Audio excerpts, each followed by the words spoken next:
Pride Month is all about celebrations. Of course, it's also a month that brings attention to the battles that many members of the LGBTQ+ community face. A big topic this year is the loss of funding for healthcare. 5 on Your Side's Travis Cummings reports on what that impact could look like.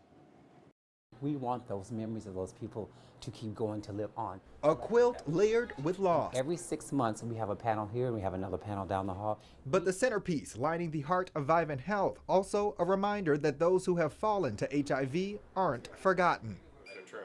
Across the hall, 131/75.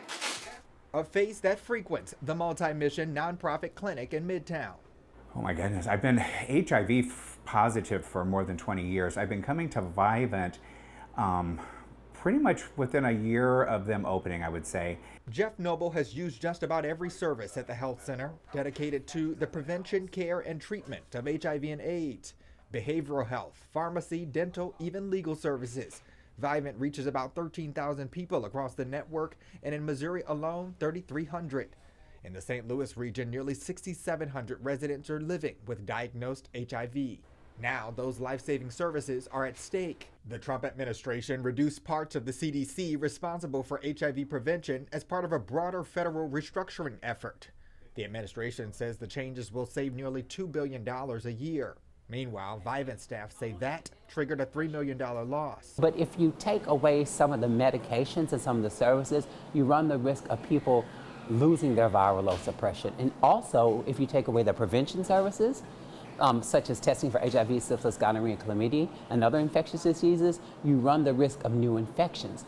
Okay, so Representative Fuchs, what are you doing on the legislative floor right now to ensure that we have critical funding for our HIV and AIDS patients? My bill is decriminalizing HIV, would hopefully increase the people getting tested so we do know more about it, so that we can reduce transmission rates in our community. We can keep community viral load low.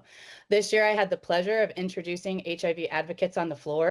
But the community and its allies are pushing forward, leaning on donations and advocacy from their neighbors. But I've seen the strength that is there. I know the tidal wave that can occur, and I know that will happen again. That strength, like this quilt, layered. Travis Cummings, 5 on Your Side. HIV health advocates and leaders are leaning on partnerships and donations this year to try to fill the gaps for care and prevention.